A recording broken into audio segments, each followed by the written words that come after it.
dediğim gruplar daha sonra mezhep adını alıyor. Yani kaderci davrananlara işte başka bir isim veriliyor.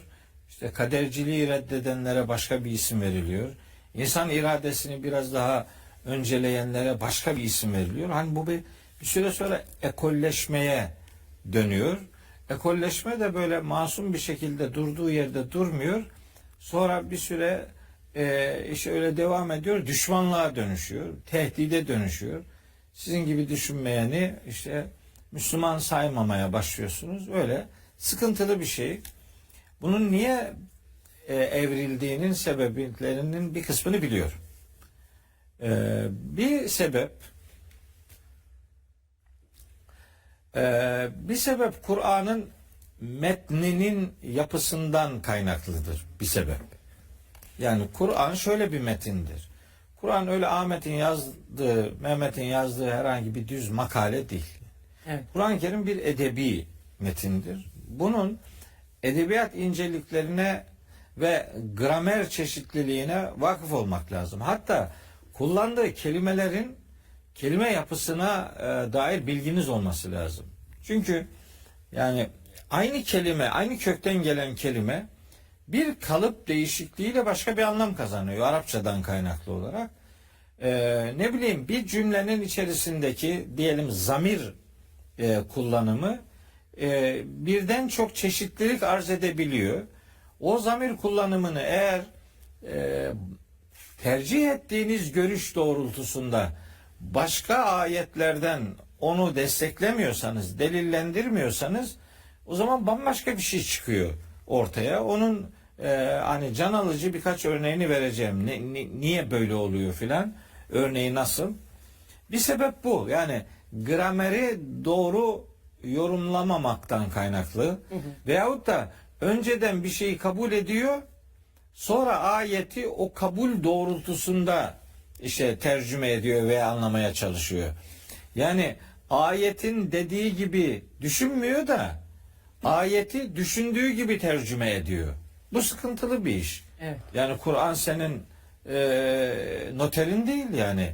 Veya sen bir şey düşüneceksin de Kur'an'dan da bir delil bulayım, öyle bir şey değil. Sen düşünceni önce Kur'an'dan öğreneceksin. Ondan sonra düşüneceksin o konuda, eğer mesele Kur'an'la alakalıysa filan.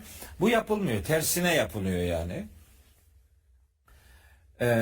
Bunu bir örneklendireyim çünkü sonra karışabilir, unutmayayım. Mesela Kur'an'da şöyle ayetler var. İşte diyor ki Allah mühürler. Allah kalpleri mühürler. Kimin kalbini mühürlüyor? İşte orada onların diyor mesela.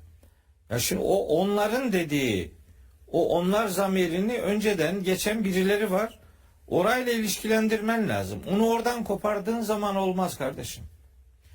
Yani gramer açısından hata yapıyorsun yani. Efendim bir kaderci algıya bakarsan Allah kafir olarak öleceğini yazdığı bir adamın, yani kaderini öyle belirlediği bir adamın kalbini de mühürler deyip ikisini bir araya getirebiliyor kendi kafasına göre. Halbuki Allah kimin kalplerini mühürler sorusunun cevabını vermiş, ayetlerde bir sürü ayet var. O ayetlere baksa Allah şunların kalbini mühürler diye anlayacaktı onu yani. Bağlamdan kopuk, konuyla ilgili diğer ayetlerden kopuk bir okuma yapılıyor. Mesela diyelim ki Allah dilediğine hidayet eder, dilediğini saptırır diye böyle tercüme edilen ayetler var. Bunlar birkaç tanedir Kur'an-ı Kerim'de. Şimdi Allah dilediğine hidayet ediyor, dilediğini saptırıyor. Ne demek? Bu niye böyle tercüme ediliyor?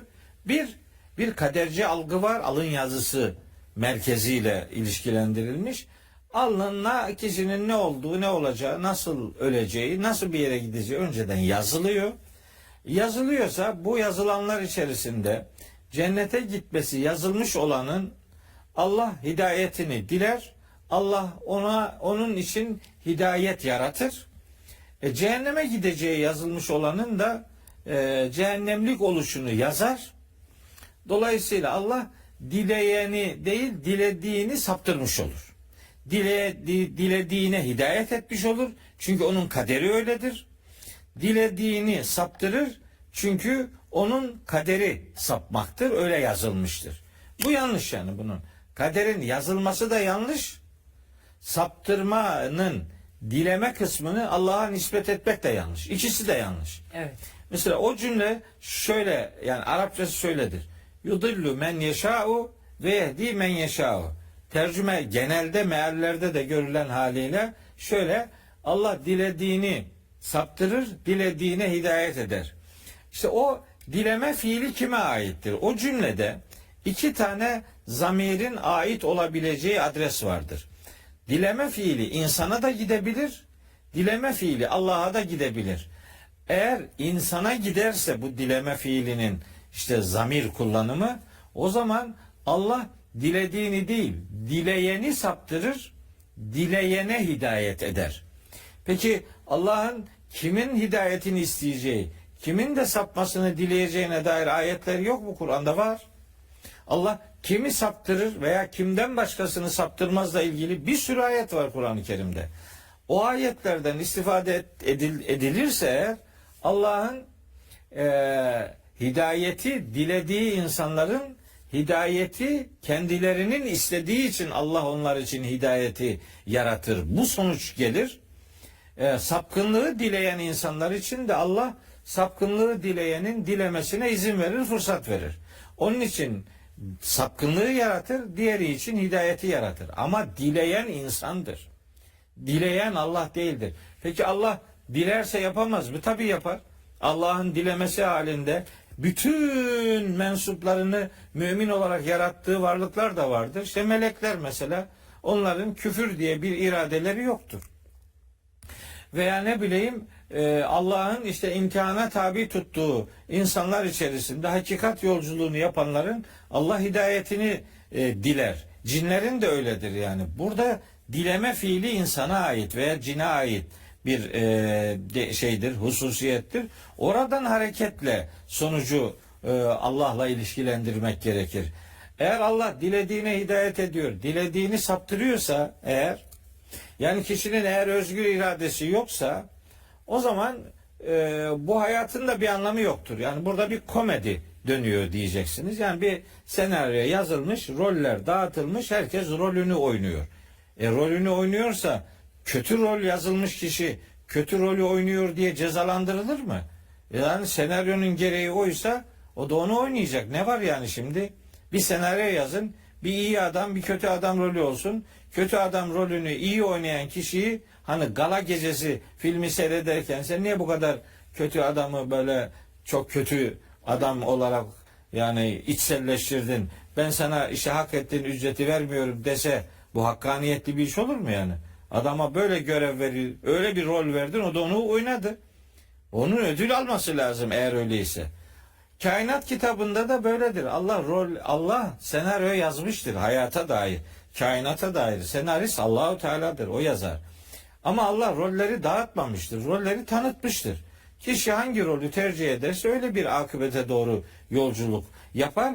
Buradan hareketle konuyu kadere bağlayayım. Kader işte Allah'ın insanoğluna verdiği iradenin tecellisidir. Yani iradeyi verdi bize Allah. Herkes doğuştan 4 tane değerle doğar. Bunlar işte fıtrat, vicdan, akıl ve irade. İrademizi fıtratımızla, vicdanımızla, aklımızla birleştirerek bir konuda karar veririz.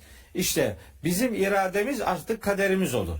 Kader o noktada, mesela diyelim ki şu kupayı bu yükseklikten aşağıya bıraktığınız zaman bu kırılır. İçindeki su dökülür.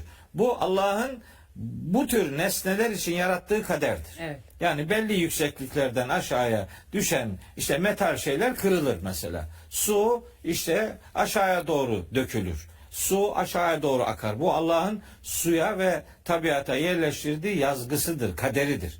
Ama bu kader insanların sorumlu olduğu bir kader değildir.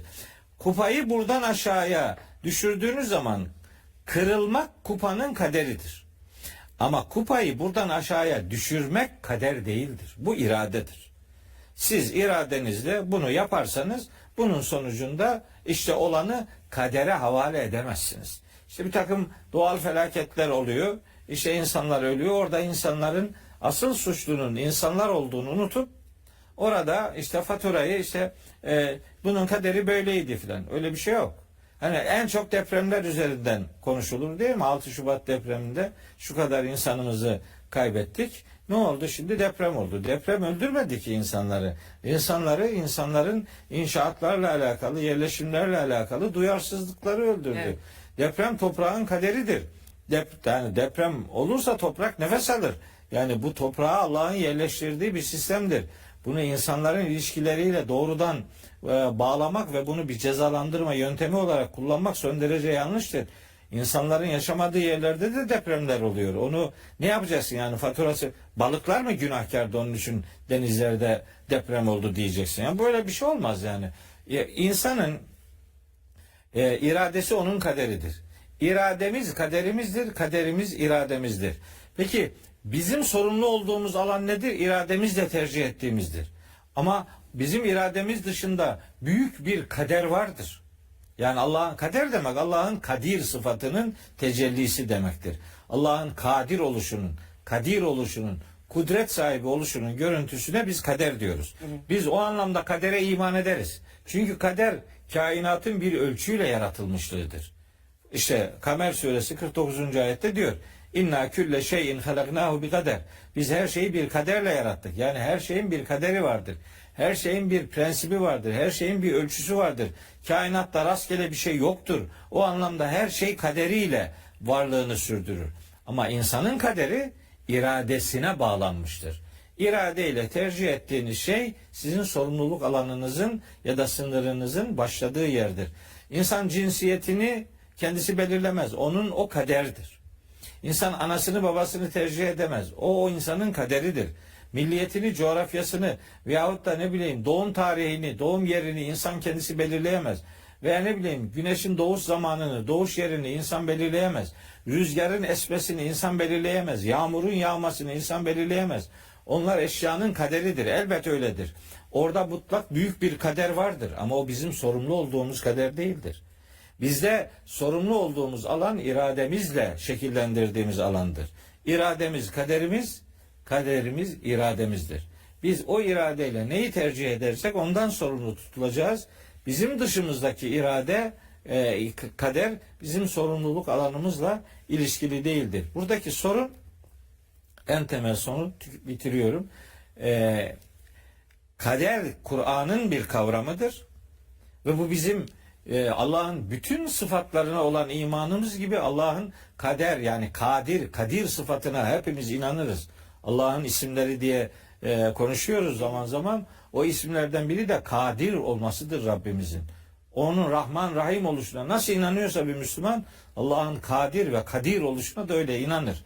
Allah'ın kaderine de öyle inanır insanoğlu. Ama sorun bunun alın yazışı şeklinde algılanmasıdır. Allah kimsenin alnına bir şey yazmamıştır. Allah herkese fıtrat ve vicdan vermiştir. Herkese akıl ve irade vermiştir.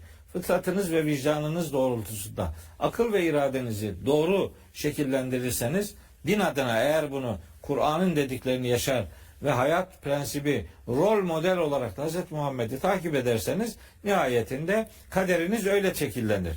İradeniz istikametten yana olduysa kaderiniz cennete gitmek olur. İradeniz kötülükten yana şekillenmişse kaderiniz cehennemden yana olur. Yani siz kaderinizi tercih edersiniz. Hangi yolu tercih ederseniz yolun kaderi sizin de kaderiniz olur. Peki Emre Hocam, şimdi Mehmet Hocam kader Allah'ın vermiş olduğu özgür iradenin tecellisidir dedi. Peki Kur'an insanın özgür iradesi hakkında neler söyler? Şimdi öncelikle bu konu gerçekten çok önemli bir konu. Niye? Bu yanlış kader anlayışından, yanlış kader algısından dolayı insanlar az önce işte Mehmet Hocam dediği gibi birçok konudaki sorumluluklarını üzerlerine atıp Allah'a fatura edebiliyorlar. Mesela halk arasında çok yaygın kullanımlar var. Şimdi kader kurbanı kullanımı mesela bunlardan bir tanesi. Kader mahkumu kullanımı, kötü kader, kaderin oyunu, alın yazısı, işte bu benim kaderim şeklinde böyle ifadeleri sıklıkla denk geliyoruz. Bu şarkılarda, türkülerde oluyor, şey oluyor çok insanda. Yani aslında bir insan bunu söyleyerek neyi iddia etmiş oluyor? Yani bunu Ben kendi irademle yapmadım. Benim bunu yapmak dışında bir seçeneğim yoktu. Allah'ın bana ezelden belirlemiş olduğu bu alın yazısının bir sonucu olarak zaten bu olay başıma geldi demek. Şimdi burada aslında düşündüğümüzde tarihteki hani ilk böyle Kur'an-ı Kerim bize öğrettiği kaderci kim diye baktığımızda aslında bunun bir benzerini iblis de yapıyor. İblis mesela Rabbimize diyor ki hani beni saptırdın diyor. Şimdi düşünebiliyor musunuz? Yani aslında kendisi Allah'ın emrine uymuyor ve kendince bir gerekçe sunuyor. Kendince sunduğu gerekçe de bir nevi ırkçılık. Yani o kadar komik bir şey ki yani diyor ki sen onu topraktan yarattın, ben ateşten yarattın. Yani ben onun üstünüm diyor. Üstünlük taslıyor. Kibir. Yani kibir, ırkçılık ve kadercilik. Sonrasında da buna rağmen diyor ki işte beni sen saptırdın diyor. Şimdi bu kader konusuyla ilgili milli şairimiz Mehmet Akif Ersoy'un Safahat'ta gerçekten çok muhteşem kader ve tevekkül ile ilgili pasajları var. Şimdi tabi burada çok uzun, belki onun hepsini şey yapmak mümkün değil ama lütfen bunu izleyicilerimiz okusunlar. Çok ufak bir parça paylaşın. Diyor ki o ihtişamı elinden niçin bıraktın da bugün yatıp duruyorsun ayaklar altında. Kadermiş öyle mi? Haşa, bu söz değil. Doğru. Belanı istedin, Allah da verdi. Doğrusu bu. Ne istenirse elbette sonuç öyle çıkar. İlahi iradenin sana zulmetme ihtimali mi var? Çalış dedikçe şeriat çalışmadın, durdun. Onun hesabına birçok hurafe uydurdun. Sonunda bir de tevekkülü sokuşturup araya zavallı dini çevirdin. Onunla maskaraya diyor. Şimdi aslında insanların bu tembelliklerini, ataletlerini hep neye bağlılıklarını görüyoruz. Ya bu bizim kaderimiz. Sonra işte Allah ya da Allah bir kurtarıcı gönderip bizi ihya edecek, tekrardan diriltecek, kurtaracak diye böyle beyhude bir takım beklentiler içerisine girebiliyor insanlar. O yüzden Müslüman toplumlar açısından bugün bu kadercilik anlayışının çok ciddi olumsuz sonuçları olduğunu hatırlatmakta fayda var. Öte taraftan yine biz aslında Kur'an-ı Kerim'e baktığımız zaman hani halk arasında en çok bilinen şeylerden bir tanesi nedir? İşte imanın esasları, İslam'ın esasları diye belli esaslar var. Halbuki her zaman şunu hatırlatıyoruz. Diyoruz ki Kur'an'ın tamamı da hem iman esasıdır hem İslam esasıdır.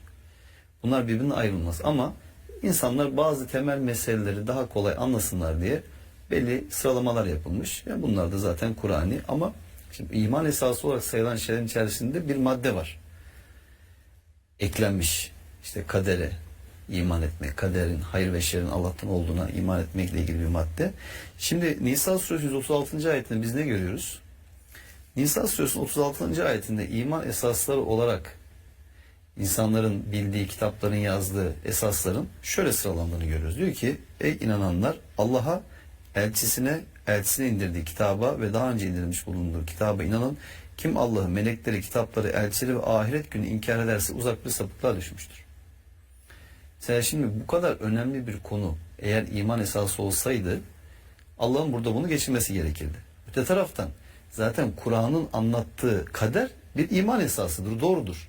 Ama o insanların anladığı kader değildir.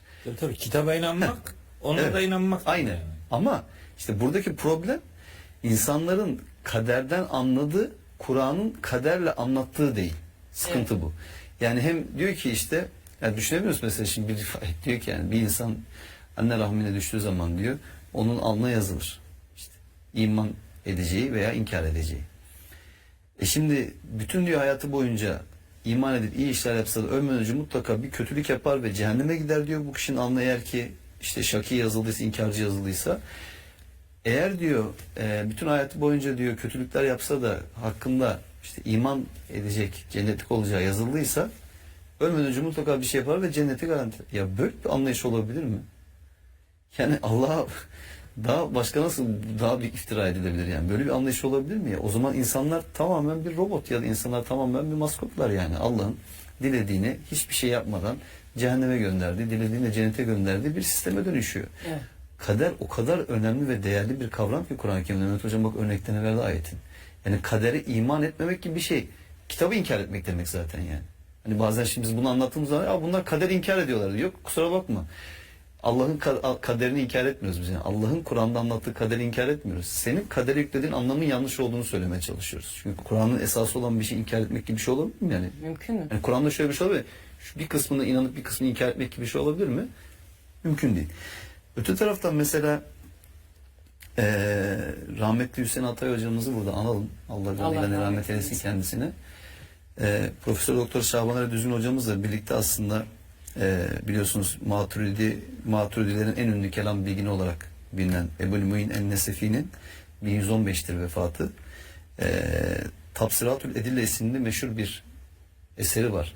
Onun böyle yazma eserleri aşağı yukarı 18 yazma nüshaya ulaştıkları ve bundan en eski olan 8 nüsha üzerinde karşılaştırılarak doğru bir metni ortaya koyduklarını ifade ediyorlar bunun tercümesinde. Bakın mesela burada Nesefi deriz ki diyor, inançlara gelince Diyanet sahiplerine göre bunlar 5 esas ayrılır. Allah'a iman, meleklere iman, kitaplara iman, peygamberlere iman, ahiret gününe iman. Bakın dikkat edin. Direkt Nisa suresi 136. ayette birebir örtüşüyor. En erken dönem büyük alimlerden biri olarak kabul edilen Ebu'l-Mu'in en-Nesefi'nin Tafsiratül Edille isimli kitabında iman esaslarını sayarken ki kullanımı. Şimdi dolayısıyla bazı insanlar şöyle diyorlar. Diyorlar ki ya siz işte bunu ilk defa siz söylüyorsunuz. Bunca zaman kimse bunu söylemedi de siz bunu nereden çıkartıyorsunuz falan diyor bazı insanlar. Sanki bugüne kadar söylenmiş her şeye herkes hakimmiş. Bütün söylenenleri sanki derleyip toparlamışlar. Yani bu konuda çok böyle sanki uzmanlıkları, bilgileri varmış gibi böyle insanlar büyük laflar ediyorlar. Ama işte bununla ilgili bir tane örnek mesela. Ve çok değerli bir eser, çok önemli bir eserden bir örnek. Şimdi öte taraftan bakın mesela Araf suresi, Hicr suresinin 39. ayetinde İblis diyor işte Rabbim dedi beni yoldan dışladığın için ben de yeryüzünde onları süslü püslü göstereceğim diyor. Yine Araf 16 diyor ki madem sen beni saptırdın yemin olsun ki ben de senin dosdoğru yolun üzerine oturup onlar için pusu kuracağım, oturacağım diyor. Şimdi işte ilk kadercilik anlayışı bu yani. Sen beni saptırdın diyor Allah haşa. Öte taraftan mesela Kur'an-ı Kerim dedik ya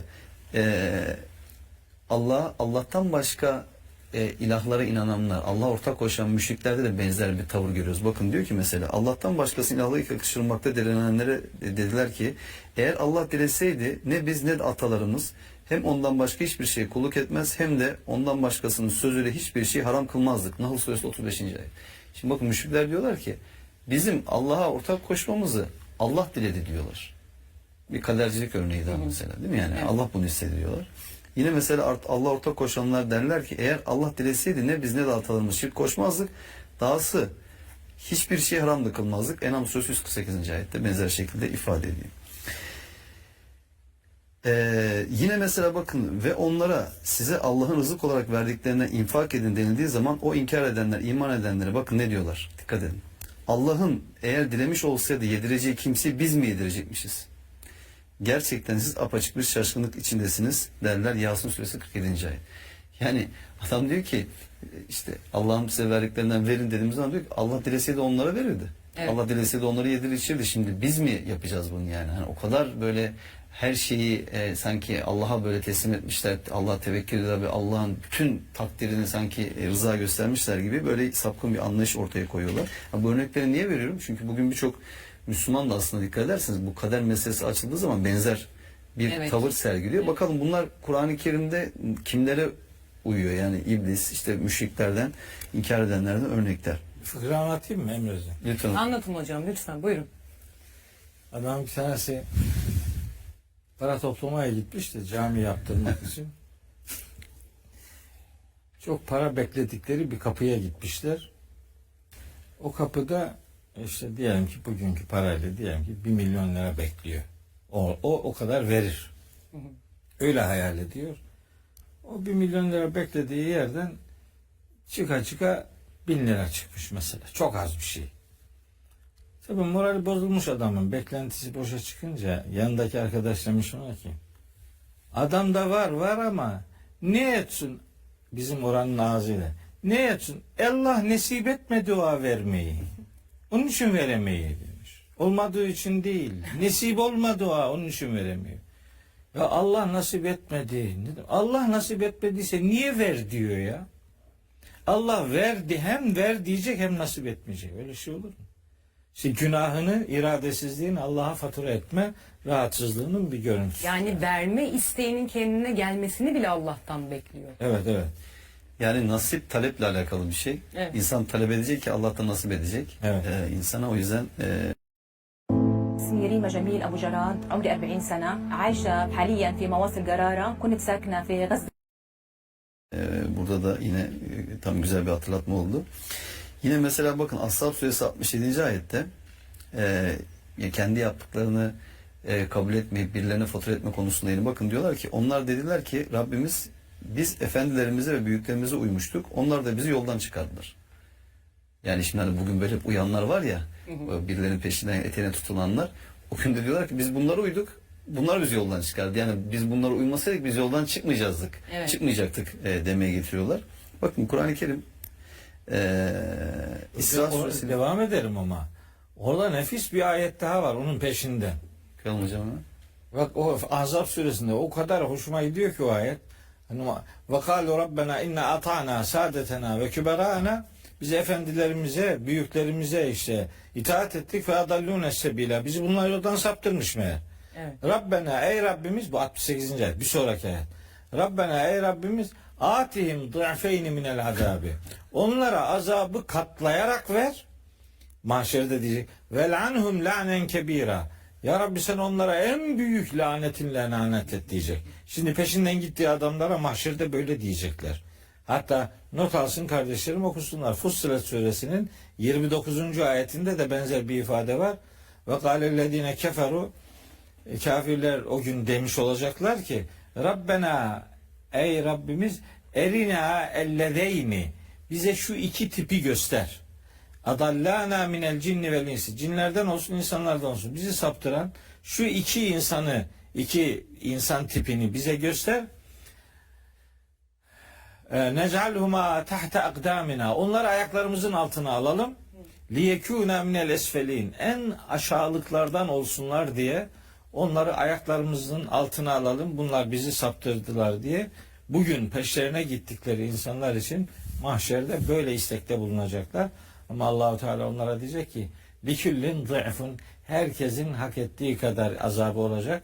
Velakin la ta'lemun bilmiyorsunuz. Suçu biriniz öbürünüz üzerine atmayın. Şeytanın da böyle acayip bir kendi savunması var. Evet. Sıra gelince onu da söylerim. Evet. Onu da Yani muhakkak buradaki söyleyelim. şimdi bu hatırlatmadaki şu nokta çok önemli. Hani insanlar bazen şunu da görüyorlar. Yani biz onları uyuyoruz vallahi günah onların boynuna diyor. Öyle bir şey yok. Kusura bakma.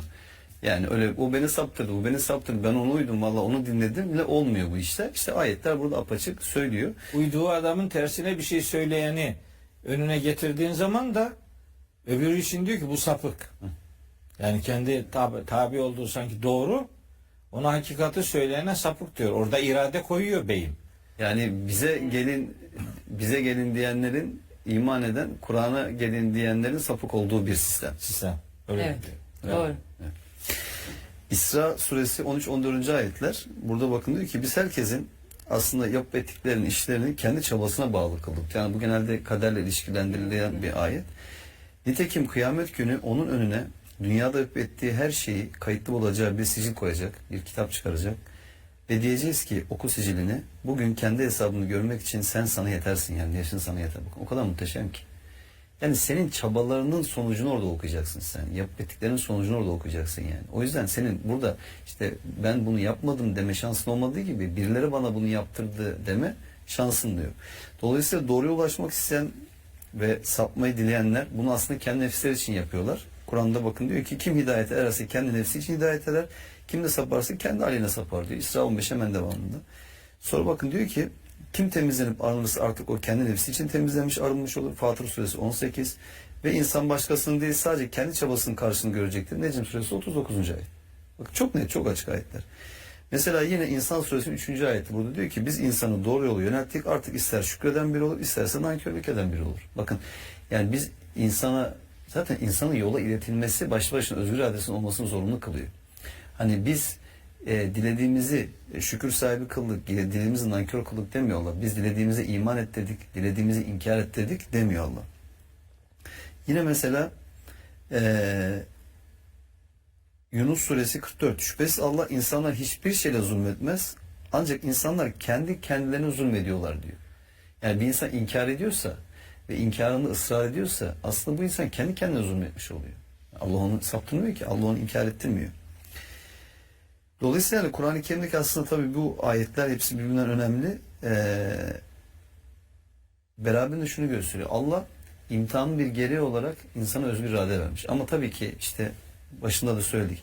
İnsanın kendi iradesi ve kendi seçimiyle olmayan bir takım şeyler var. Nerede doğacağı, hangi anne babada doğacağı, cinsiyetinin ne olduğu gibi şeyler. Ama hayata geldikten sonra hayatın içerisinde karşılaştığımız olaylarla ilgili seçimlerimiz, kararlarımız, yönelimlerimiz, eğilimlerimiz, bunların hepsi Allah'ın verdiği akıl ve iradeyle gerçekleşen şeyler. Allah aslında evet bize işte rolleri dağıtmıyor, tanıtıyor. Diyor ki şunları yaparsan iman eden iyi bir insan olursun. Şunları yaparsan da azgın, sapkın olursun. Şunlardan kaçın. Bunları da dikkate al diyor Allah. Yol gösteriyor aslında bu anlamda Allah. Bakın bu aslında Allah'ın insanı değerli gördüğü bir anlayış. Mesela biz doğadaki canlılarda bir özgür iradeye tanıklık etmiyoruz. Evet. Ya da onların dini ve ahlaki sorumlulukları olmadığını biliyoruz. Dolayısıyla insana eğer bu yüklendiyse bu insanı değerli gören bir anlayış. Diyor Allah emaneti işte dağlara yükledi. Onlar bunu yüklenmekten kaçındılar. İnsan ise çok cahil ve zalim olmasına rağmen bunu yüklendi. Eğer sen bunu yüklendiysen bunun hakkını vermen gerekiyor. Bu emanetin hakkını vermen gerekiyor. Kadere bağlayarak ya da insanın aslında özgür iradesi olmadığını, bir yaprağın rüzgarın karşısındaki durumundan farksız olmadığını iddia etmek, hani hem Kur'an'daki bunca apaçık ayete hem de açıkçası Allah'a fatura edildiği için de Allah'a iftira etmek oluyor. Evet. Bunu da burada hatırlatmış olalım. Evet. Bir de şöyle bir şey de ortaya çıkabiliyor hocam. İşte Allah her şeyi biliyorsa neden bizi sınıyor? O zaman gibi sorular da çıkıyor. İsterseniz önce şeytanın yoldan çıkardıkları konusunda kendini savunması örneğini verdikten sonra da bu soruyu cevaplayalım dilerseniz. Yeri geldi mi? Tabii. Diğer şeye de ufak bir katkı vereceğim. Devam et. Demir Hoca'nın anlattığına. Şimdi bu İbrahim Suresi'nde 22. ayette iblisin, şeytanın faturayı Allah'a kesmesiyle ilgili ne bileyim kanaatlerin bir anlam ifade etmediğini gösterecek bir ayet okuyacağım. Şimdi burada bir şeye daha dikkat çekmek istiyorum. Tam sırası geldi. Söylemezsem olmaz. Şimdi mesela adam meal okuyor ya, alıyor eline meali. Alıyor eline meali. Mesela diyelim ki açıyor Hicr suresini, demin Emre'nin anlattığı ayetleri okuyor. Diyor ki işte iblis şöyle dedi. Rabbim işte beni saptırmana karşılık işte ben de insanların yeryüzünde onların önüne çıkacağım. Hayatlarındaki her şeyi onlara süslü göstereceğim. Onları saptıracağım. Sen beni saptırdın diyor. Şimdi bu kadar okuyor. Başka bir şey okumuyor. O zaman diyor ki bak Allah saptırmış zaten. Kardeşim bir konuda bir hüküm vereceksen bakın Kur'an'dan konuşmak başka bir şeydir. Kur'an adına konuşmak bambaşka bir şeydir. Siz eğer saptırmayla alakalı Kur'an'ın ne dediğini merak ediyorsanız bu kitabın o konuda bütün dediklerini bileceksiniz. Evet. Onu bilmeden olmaz. İblisin bu çıkışına Rabbimiz mesela Bakara suresi 34. ayette cevap veriyor. Eba, yüz çeviren oydu. Vestekbere, kibirli davranan oydu. Ve kâne minel kafirin, kafirlerden olan oydu diyor. Yani o kendisi yüz çevirdi, kafir oldu, kibirli davrandı. 34. ayette. Hatta Saat suresinde gene iblisin o tür bir çıkışının cevaplandırıldığı bir pasajda diyor ki Saat suresi 74. ayette istekbere iblis kibirli davrandı ve kâne minel kafirin ve kafirlerden oldu kendisi. Evet. Kale Allahu Teala ona dedi ki ya iblis, ey iblis, ma mena'ake en tescude lima halaktu bi yedeyye. Kudretimle yarattığım şeyin için secdeye kapanman konusunda seni engelleyen neydi? Niye secde yapmadın? Estekberte, kibirli mi davrandın?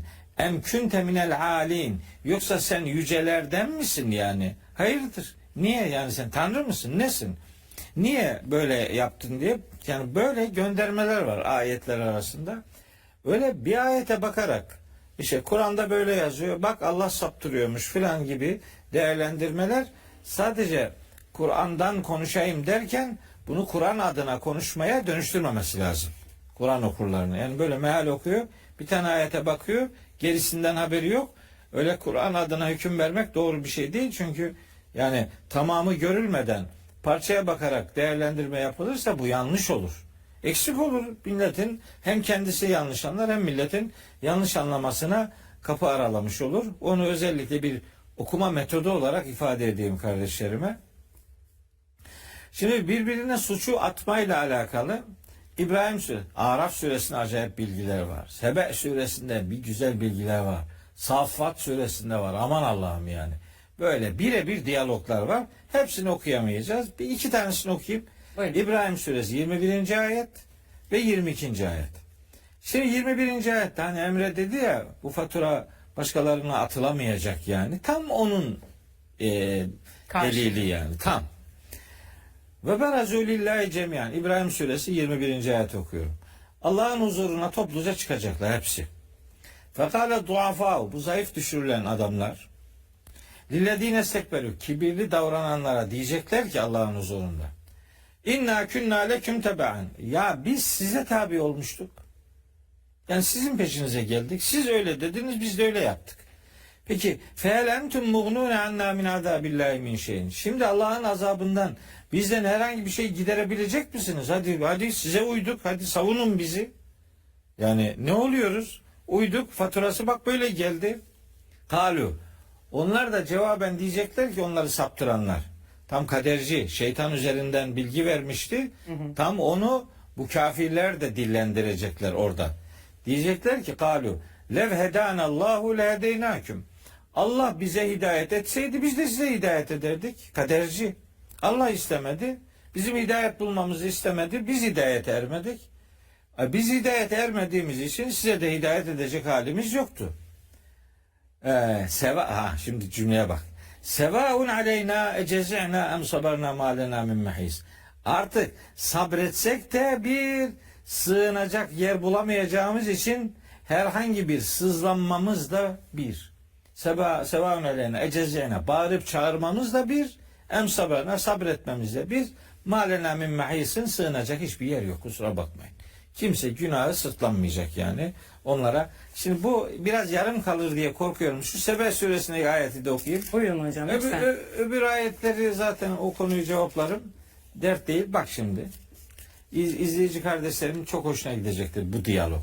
Sebe suresinin 31. 32. 33. ayetleri. 3 tane ayet. Yani 34. surenin 31, 32, 33. ayetleri. Şimdi okuyorum ayetleri. Ve gâlellezîne keferu. Kafirler demişler ki müminlere dünyada len nu'mine bihâdel Kur'an. Biz bu Kur'an'a inanmayacağız. Ve la billezî beyne yedî. Sadece buna değil ki daha öncekilere de inanmıyoruz yani. Mutlak inkarcı. Velev tera, bir görsen diyor Allahu Teala peygamberimize. İdiz zalimuna, bu zalimlerin durumunu mevkufune inde rabbihim. Rablerinin katında böyle bulunduruldukları o sorgulama, yargılama pozisyonunu bir görsen bunların. Mesela ne olacak? Yerci'u ba'duhum ila ba'din el kavle. Orada bu insanların, o zalimlerin bir kısmı bir kısmına laf yetiştirmeye çalışacaklar. Yerci'u ba'duhum ila ba'din kavle, yani bir kısmı bir kısmına sözle dönecekler. Yani birbirine laf yetiştirecekler. Yakulu. Şimdi nasıl laf yetiştirecekler onu söylüyor. Yakulü'llezîne studifu. Bu zayıf bırakılanlar, zayıf düşürülenler diyecekler ki lillezîne istekberu. Onlar ya kibirli davranan, onları saptıranlara diyecekler ki levla entüm lekünnâ müminine. Ya siz olmasaydınız biz iman edecektik. Siz sebep oldunuz. Bizim bugün azaba uğratılmamızın sebebi size tabi olmamızı. Siz bunu yaptınız diye suçu o kibirli olanlara atacaklar. Bu 31. ayet.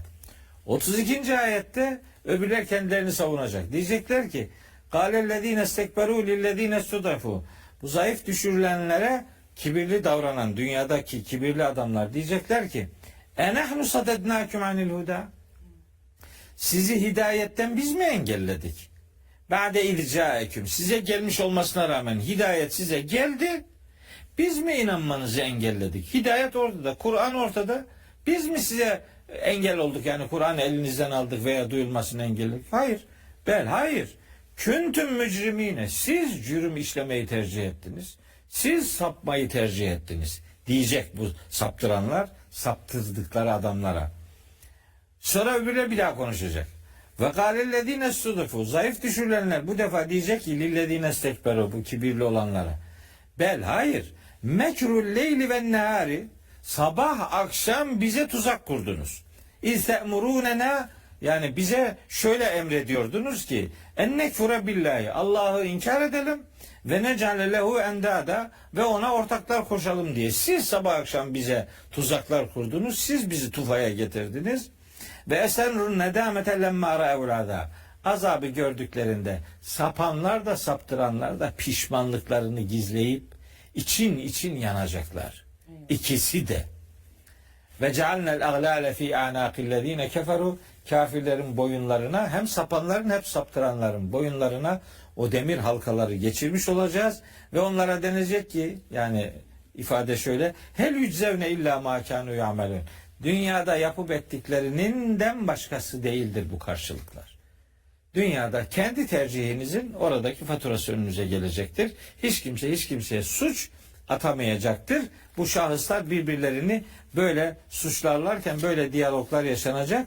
Araf suresi 38-39'u da kardeşlerim okusunlar. Onu okumayayım. Şimdi geleyim bu İbrahim suresi 22. ayette Yani kendi şeyi anlamamız gerekiyor değil mi hocam? Hani bugün çeşitli kişilerin önünde böyle hani neredeyse sanki karşısında peygamberimiz varmış gibi, hani anam babam malım mülküm her şeyim sana feda olsun, her şeyin önüne sereyim diyen insanlar, o dedikleri insanlar da etraflarındaki işte kişilerin gücünden, sayısından onlarla övünen kişiler, evet. birbirlerine düşecekler yani. Evet. Tabii. Öyle Aynen. diyoruz. Onun Ayet. haberini veriyor. O Ahzab 67-68 onun için okudum. Fussilet suresi 29 onun için okudum. Suçu atamayacaksın. Yani şimdi tabii Zuhruf suresinde de çok nefis bir ayet var. İşte bir Kur'an'dan ayrı yaşayanlara bir şeytan musallat ederiz. O onlara adeta yapışıp kalır. Onlar birbirlerine hak yoldan saptırırlar. Hepsi de doğru yolda olduğunu zannederler. Allah'ın huzuruna geldiklerinde saptıranlara diyecekler ki seninle benim aramda keşke 2 doğular kadar mesafe olsaydı. Sen ne berbat bir arkadaşmışsın. Onlara Allah-u Teala cevap veriyor. İşte birbirlerini suçlarlarken bak diyor ki velen yenfeakumul yevme, bugün size hiçbir şeyin faydası olmayacak. Çünkü zalemtüm, kendiniz zulmettiniz. Enneküm fil azabi müşterikûn. Siz kendiniz zulmettiğiniz için sapanlar da saptıranlar da azapta ortak olacaklardır. Bu kadar. Kimse faturayı başkasına kesemeyecektir. Biri diyorsa ki sen bizim gruba gel biz seni savunuruz. Vallahi billahi yalan konuşuyor. Onun Kur'an'dan haberi yok. Allah'a iftira ediyor yani. Evet. Topluca Allah'ın huzuruna çıkacak insanlar ama hesap teker teker görülecektir. Kimse de orada birinden öbüründen yardım alamayacaktır. Orada avukatlık kurumu işlemiyor yani. Herkes kendi hesabını kendisi verecektir. Ola ki ağzıyla bir şeyleri gizlese bile elleri konuşacak, ayakları konuşacak, derileri konuşacak, kulakları, gözleri, kalpleri konuşacak. Hiçbir şey gizli de saklı da bırakılmayacak. Hele ki faturayı kimse yalandan şeytana kesmesin. Şeytan kendisini savunacak mahşerde. İbrahim suresi 22. ayet. Ve kâle şeytanu, şeytan şöyle diyecek. Lemma kudiyel emru, hüküm verildiği zaman işte mahşerde diyecek ki insanlara İnnallâhe ve'adeküm ve'adel hakkı. Allah size gerçeğin sözünü verdi. Ve ve'addüküm, ben de size bir şeyler vaat ettim ama fe ahlaftüküm, ben tersini yaptım. Ama ve ma kâne li aleyküm min sultanin illa en da'avtüküm li.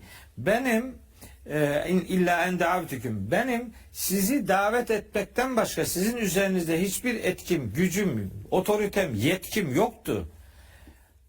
Sadece sizi davet ettim. Festecebtüm li. Siz de balıklama daldınız. Hemen bana icabet ettiniz. Allah diyordu ki benim çağrıma icabet edin. Bu insanlar şeytanın çağrısına icabet ettiler. Şeytan diyecek ki فَلَا تَلُومُونِ وَلُومُوا اَنْفُسَكُمْ. Hiç bugün beni kınamayın. Kendinizi kınayın. Ma ene bi musrihiküm ve ma entum bi musrihiyye. Bugün ne ben sizin feryadınıza yetişebilirim ne de siz benim feryadıma yetişebilirsiniz. İnni kefertu bima eşrektumuni min kabl. Daha önceden beni Allah'a ortak koşmanızı da zaten kabul etmemiştim ben. İnne zalimine lehum azabun elim. Bu şeytanın sözü de olabilir, Allah'ın sözü de olabilir. Zalimler için elem verici azap vardır. Bunu şeytan da mahşerde itiraf etmiş olacak. Yahut da dünyada Allahu Teala bu zalimleri şiddetli, elem verici bir azabın beklediğini buradan şimdiden haber vermektedir. Yani kimse faturayı başkasına kesemeyecek. Evet. Olmayacak böyle bir şey. Ama bu öyle işin zıvanadan çıkıyor ki bu. Yani hakikati söylüyorsunuz. Çok garip tepkilerle karşılaşıyorsunuz. Acayip hakaretlerle karşılaşıyorsunuz. Yani yaptığınız iş nedir? Kimseyi kendinize davet etmiyorsunuz. Şahsen hiç öyle bir şey yapmadım. Yani benim gibi düşün demedim hiç kimseye. Benim kitaplarımı oku demedim. Benim programımı izle demedim. Benim konferanslarımı izle demedim. Ben dedim ki herkes herkesi dinlesin. Zaten şeyde söylüyor. Zümer suresi 18. ayette اَلَّذ۪ينَ يَسْتَمِعُونَ الْقَوْلَ Allah'ın yiğit kulları söze dair her şeyi dinlerler. فَيَتَّبِعُونَ اَحْسَنَهِ En güzeline tabi olurlar. Biz zaten deseydik ki filanca falanca çevreler şöyle şöyle düşünüyorlar. Şöyle şöyle şeyler söylüyorlar. Bu bir iftira zannedilebilirdi ve insanlar buna inanmazdı. Biz onun için başkalarının ne yapıp ettiğini bizden dinlemeyin. Onları dinleyin zaten. Konuşuyorlar. Bakın mukayese edin. Bakın bakalım din adına söylediklerinin hangisinin referansları arasında Kur'an var ya da ara ara bir ayetin kenarından bucağından Arapça bir şey okuyup da hep ayet okuyormuş gibi bir numara kim yapıyor? Kim de gerçekten Allah'ın ayetlerini okuyor? Nihayet herkes kendi kararını kendisi versin. Yani başı ağrıdığı zaman doktorun iyisini buluyor da dini noktada bilgilenmeye sıra geldiği zaman niye önüne gelen herhangi birinin sözüne itibar ediyor? Niye seçici davranmıyor? Kaldı ki birini öbürünü kendini ona kaptırırcasına dinlemenin bir alemi yok. Adamlar insanların önünde takla atıyor. İnsan gülecek mi ağlayacak mı şaşırıyorsunuz yani. Bu insan nasıl bu hale geldi? Öyle garip sesler çıkarıyorlar. Öyle garip hareketler yapıyorlar. Yani Hazreti Peygamber böyle şeyler görseydi yani kahır ederdi yani. Bu nedir bu? Nasıl bir dindir filan? Oraya dair kendini o tür yapılanmalara kaptırmamak için yapacağınız şey Allah'ın kitabını okumak. Burada Ramazan boyu yüzlerce ayet okundu. Evet. Sürekli okunuyor. Allah aşkına hangi ayet anlaşılmıyor ya? Yani sen hakikati anlamak için sana özel bir kitap gelmesini mi bekliyorsun kardeşim? Bu müşriklerin beklentisidir. Müddessir suresinde Allah-u Teala onu reddediyor. İnsanlık için son rehber Allah'ın kitabı Kur'an-ı Kerim'dir. Bu kitaptan insanlar hakikatin izini sürecekler, sürsünler, başkasına fatura etmesinler yaptıkları hatanın karşılığını. Allah hiç kimsenin yaptığını yanına kar bırakmaz. Hiç kimsenin bir başkasına suçu atması şeyini de bahanesini de geçerli kılmayacaktır. Evet. Yani burada şey tabii önemli, hani herkesin, hepimizin hatırlamamız gereken, anlamamız gereken. Şimdi tabii insanlar takım bahanelerin arkasına sığınıyorlar. Kendilerini veya işte başkalarını kandırabiliyorlar ama yani asla Allah'ı kandıramayacağını bilmesi lazım insan. Ve bu bahanelerin ahirette hesap günü kimsenin bir işine yaramayacağını da insanın görmesi lazım. Allah zaten bunları görelim diye bu ayetleri gönderiyor. Ama şimdi belli kişi ve çevrelerin bu işine gelmediği için o yüzden insanların Kur'an'ın anlamıyla bağını koparmak istiyorlar. Çünkü eğer insanlar Kur'an'ın anlamıyla buluşurlarsa, yani ayetler bu kadar apaçık söylüyorken gerçekleri, onları soracaklar. Diyecekler ki yani bak bu ayet şöyle diyor, zaten bazen de sordukları zaman kızıyorlar. Siz okumayın diyorlar ya. Dinden çıkarsınız diyor. Düşünüyor musun? Allah'ın kitabının anlamıyla buluştuğu zaman dinden çıkarsın diyor sana. Siz okumayın, yanlış anlarsınız diyor. O zaman Allah dini sizin insafınıza bırakmış yani. Siz ne anlıyorsanız, ne anlatıyorsunuz? Dinden çıkarlar dedi, doğru diyor yani. Evet, O dinden çıkarlar zaten yani. Yani şimdi bu kadar mesela ayet okudum Hoca. Bu ayetlerden veya Kur'an herhangi birine şöyle bir şey var mı hesap gibi mesela? İnsanlar şöyle diyorlar. Allah'ım bize indirdiğin kitabı uyduk ve işte maalesef ki yoldan çıktık diyen bir örnek var mı mesela? Ya da şöyle diyen var mı mesela, biz kitabı sen gönderince herhalde o kitapla amel edebiliriz diye düşünmüştük ama bu eksiklerle senin huzuruna geleceğini bilmiyorduk. Bazı alimlere, hocalara, bazı gruplara mensup olmamız gerektiğini bilmiyorduk gibi böyle bir şey var mı? Örnek var mı Kur'an-ı Kerim'de? Tam tersiyle ilgili onlarca ayet var. Yani bakın bazen insanlar şöyle zannediyor. Hani işte Kur'an yeter dediğin zaman adam zannediyor ki bu senin kendi kişisel yorumun. Ya da sen işte slogan atıyorsun ortalığa. Ya onlarca ayet çok açık bir şekilde bunu söylüyor zaten. Evet. Ve buna itiraz edenler kimler? Müşrikler. Müşrikler itiraz ediyorlar buna. Yani o yüzden bazen hani Mehmet Hoca da şeyi söylüyor, yani bir Müslümanın gerçekten ağzından çıkan lafı tartması ölçmesi lazım. Kimin ağzından konuşuyorsun? Yani bir Kur'an'a baksan insan utanması lazım. Gerçekten hayal etmesi lazım ve hani Allah secdede tövbe etmesi lazım. Yani Allah'ım ben bunu dediysem dedim ve bunu dediğim için çok pişmanım. Çünkü sen ne demişsin, ben ne demişim. Evet. Demesi lazım insanların. O yüzden hani işte bazı kişilerin böyle tepki göstermesi, ayetlere karşı böyle nedense işte anlaşılmayacak bir şekilde böyle ilgi olması falan buna dayanıyor. Hani şey de çok güzel Kur'an-ı Kerim'deyken o Kur'an okunduğu zaman yaygara çıkartın diyorlar ya, onun sesini bastırın.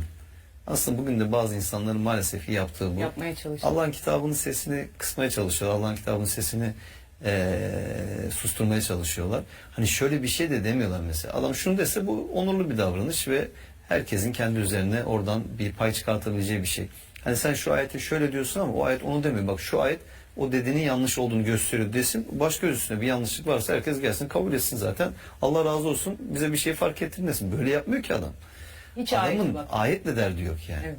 Ayetle derdi yok. Ayete rivayetle karşı çıkıyor. Ya alimlerin bir takım görüşleriyle, düşünceleriyle karşı çıkıyor. Ya adam ayete karşı çıkıyor ya Allah aşkınıza ya.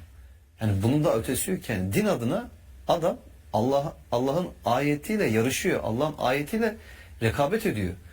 Yani mücadele ediyor yani. Sırf ki o ayetin dediği doğru çıkmasın diye bin bir dereden su getiriyor ki bak tam ayet böyle diyorsa da bunlar bunu diyor adam yani. Hakikaten nasıl bu hale gelmiş bu insanoğlu anlamak çok güç yani. Bu duruma nasıl gelmiş anlamak çok güç. İşte Allah böyleleri için zaten örnekler veriyor ya hocam Kur'an'da da. Bir kısmı öyle yapıyor. Bir Hanım.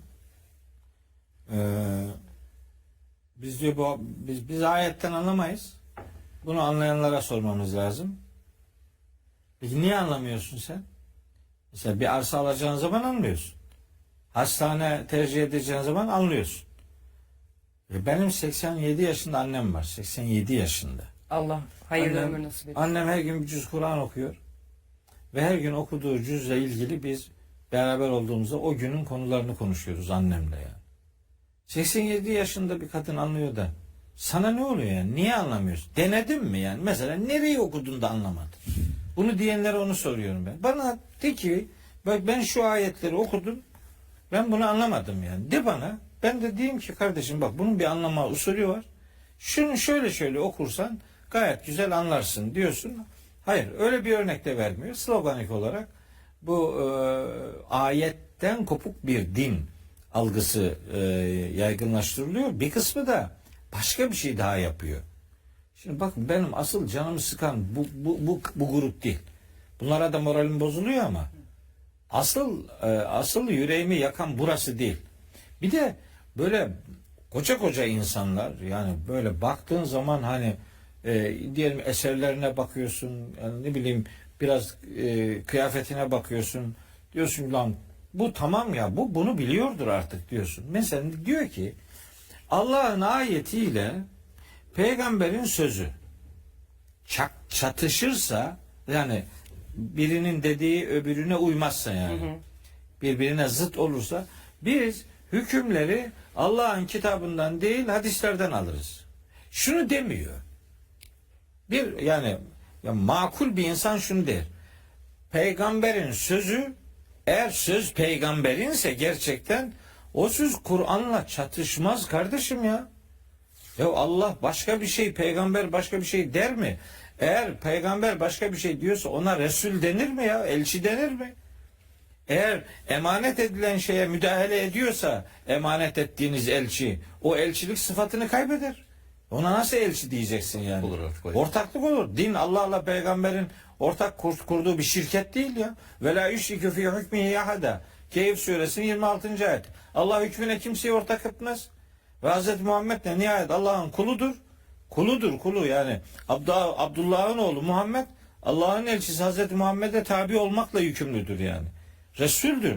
Evet. Elçidir. O anlattığı şeyler önce kendisinin iman edip onları uygulaması beklenir. Şimdi diyor ki belli çevreler bu bütün o baba kitaplarda var bu.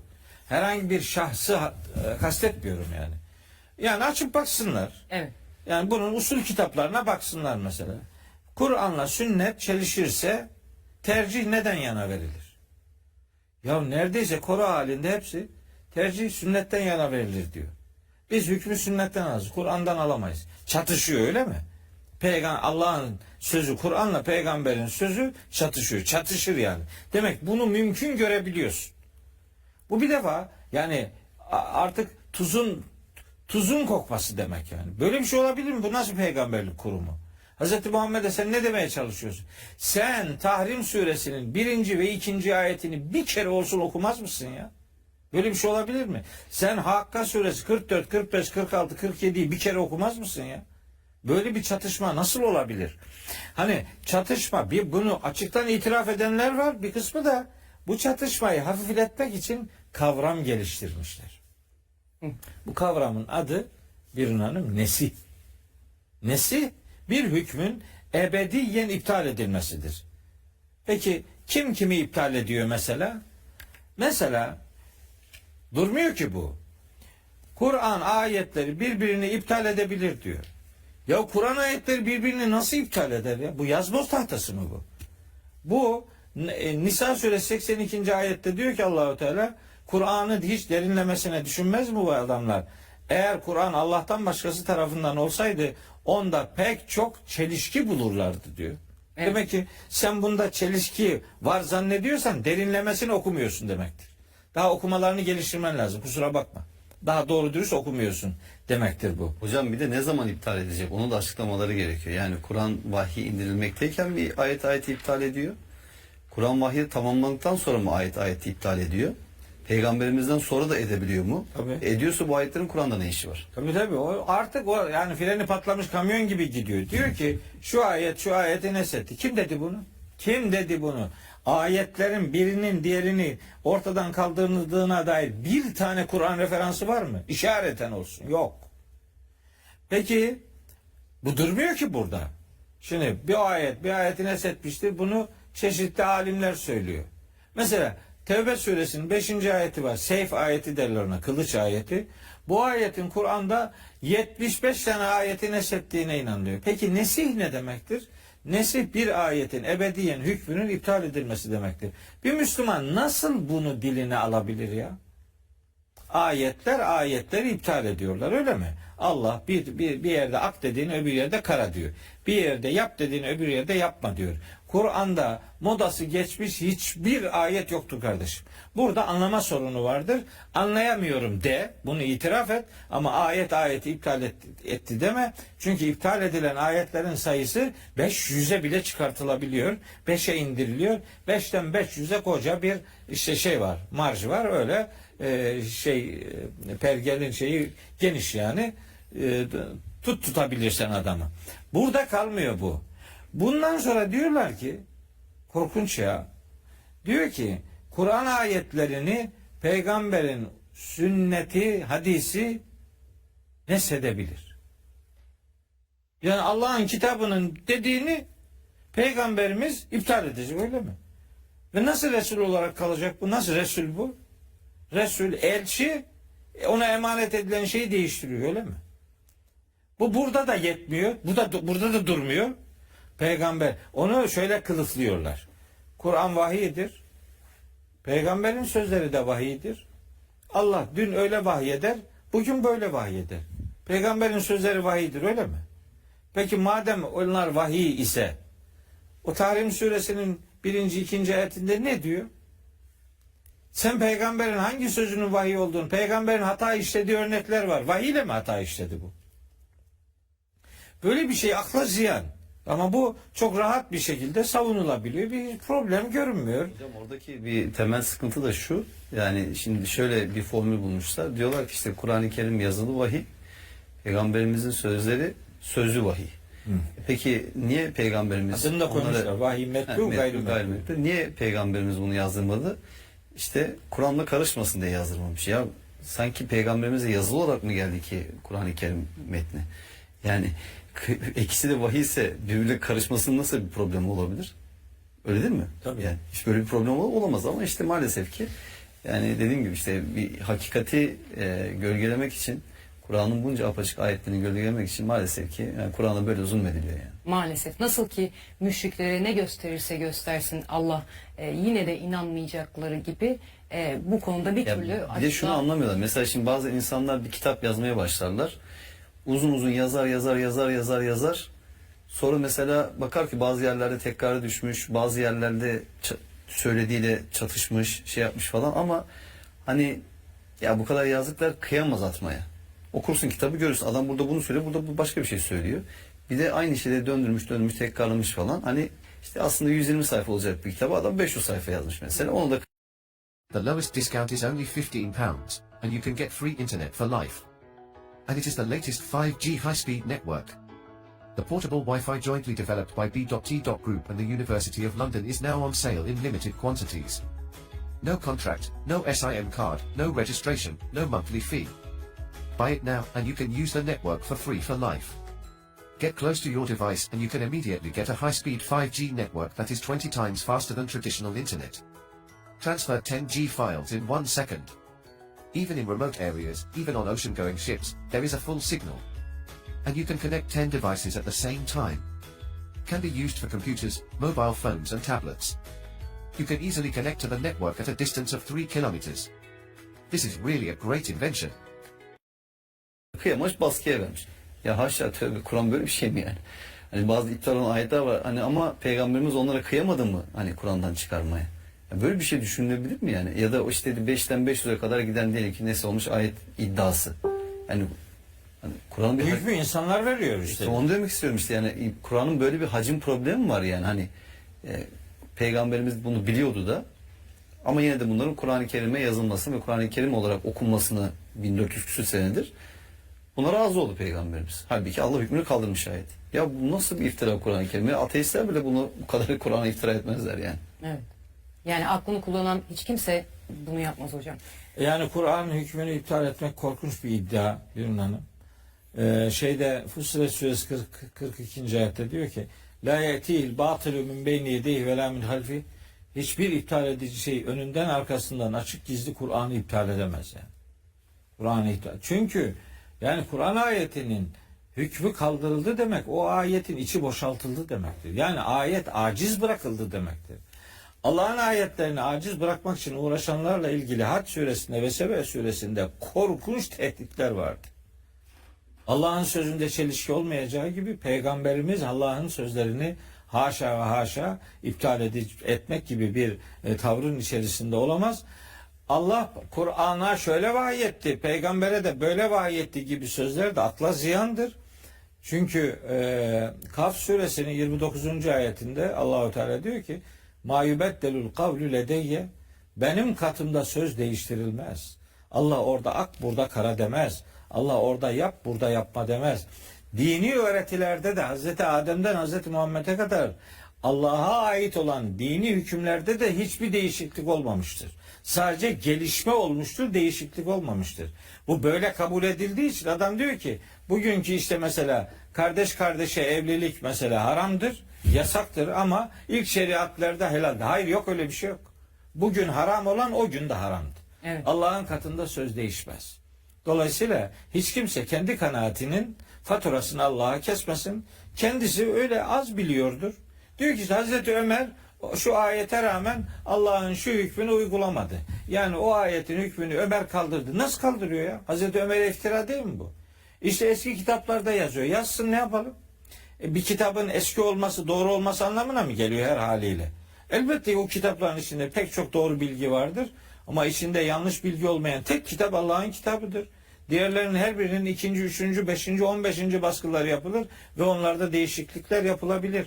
Yani bir insan birini bilmiyorum Hazreti Ömer'i yüceltmek için güya bunu söylüyorlar. Ya neyi yüceltiyorsun? Yani bu yapılan iş yüceltilecek bir iş değil ki. Allah'ın ayetini askıya alıyor Hazreti Ömer.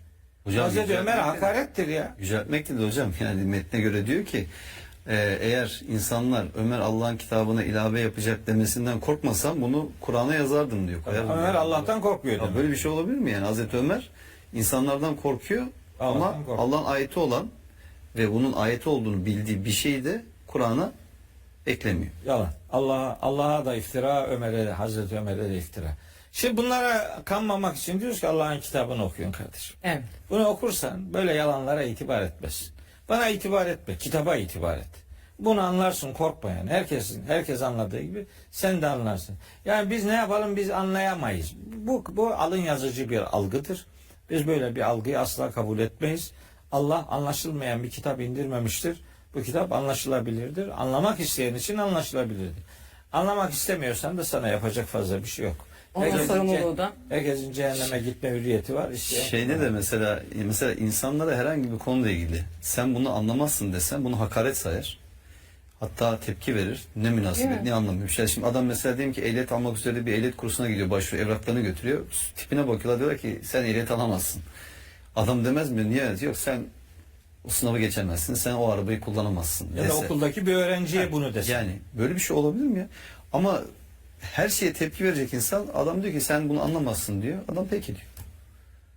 Yani böyle bir inanılmaz bir şey. Yani insanların da kabahati var burada yani. Sadece Evet.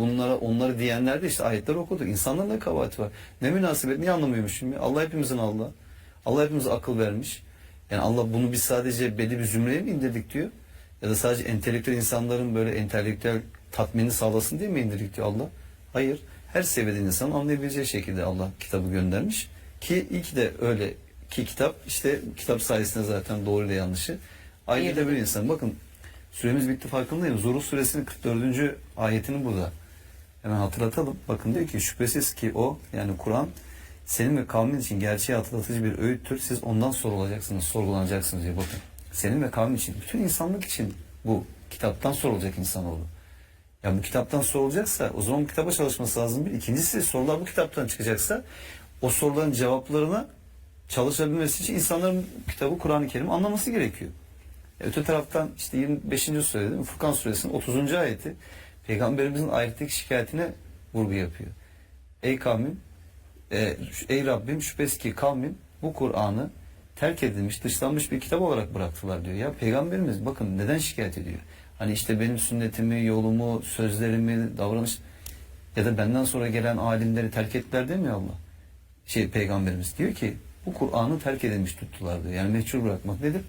When my team pitched the idea, I thought it was impossible. A pan that sears like stainless, lasts like cast iron, and doesn't use toxic coating. Aslında Kur'an elinde. Kur'an yok değil yani. Evet. Kur'an elinde ama Kur'an'a sanki elinde değilmiş gibi muamele ediyor. Yani Kur'an taşıyor. Hani Cuma suresinde değil mi hocam? Şeyle ilgili geçiyor ya.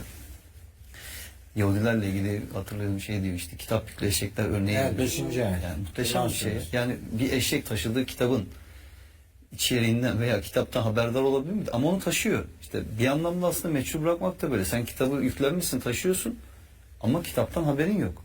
Onun hükmünü yok sayıyorsun. Onu hayata indirmiyorsun. Hayatın dışına çıkarmışsın onu. Herkes konuşuyor. Her şey söyleniyor. Yani Allah ne söylüyor veya Allah'ın söylediği nedir diye buna bakmıyorsan o zaman işte bu anlamda Furkan suresinin 30. ayette Peygamberimizin kavminin ümmetini Allah'a şikayetinin konusu olacaksın o zaman. Evet, maalesef. O Furkan 30 ya. Yani orada bir de Furkan suresi 28'den evet, almak lazım. 27'den aşağıya 28 tabii. geldi mi bir adam yani Kur'an ve peygamber ilişkisini o kadar güzel anlar ki yani kardeşlerimden istirham ediyorum ya. Yani şu bir kulak kabartsınlar. Diyor ki ve yevme ya'du zalimu ala yedeyhi. O gün zalim olan adam ellerini böyle ısıracak öfkeden, sinirden, pişmanlıktan. Yakulu diyecek ki ya leyteni keşke ne olaydım, keşke ben ittehaztu ma'ar rasulü sebila. Keşke Resul'le beraber bir yol tutsaydım. Yani Resul'ün yolunu yol edinseydim. Böyle diyecek. Bir pişmanlığını Resul'le yol tutma şeklinde belirlememiş olmayı pişmanlık sebebi olarak söyleyecek.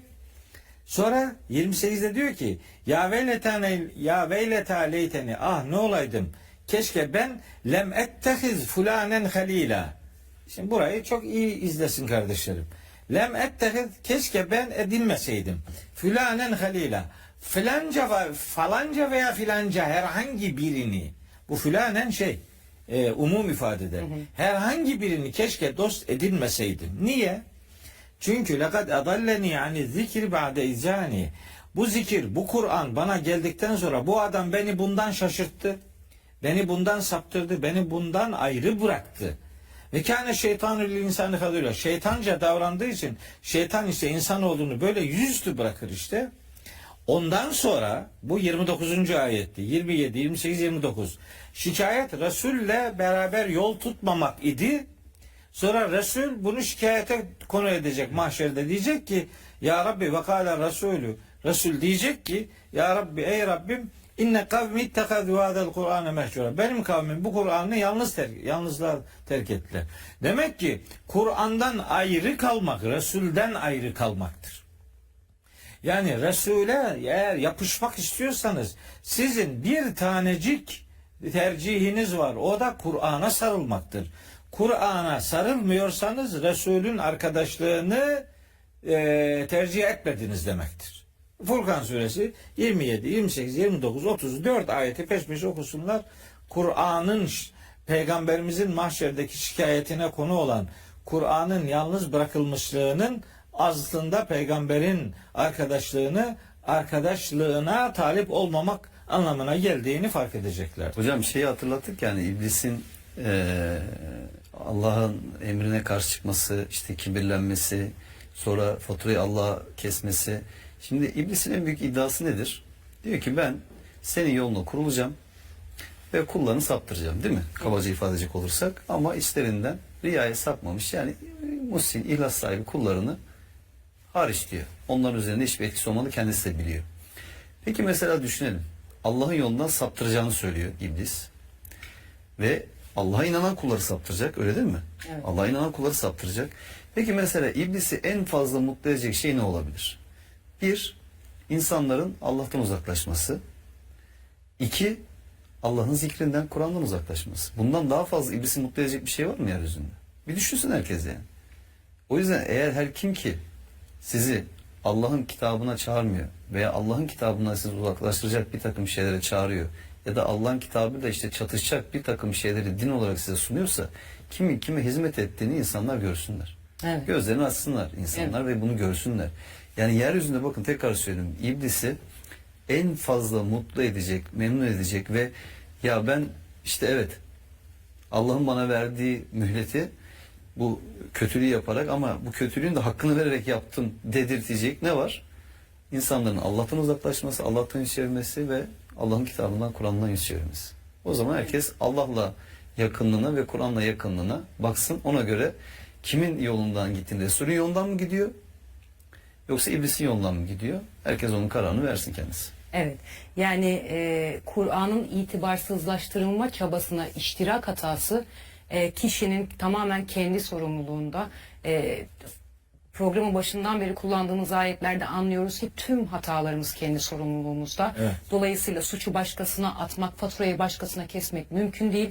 Kitap burada dururken ve o son saate kadar da var olacak ve asla değiştirilmemiş ve değiştirilmeyecek olan bir kitabımız varken doğru yolu ona danışmak, ona sormak en doğru yoldur diyelim. Çok teşekkür ediyorum. Evet. Ağzınıza sağlık, ayaklarınıza sağlık.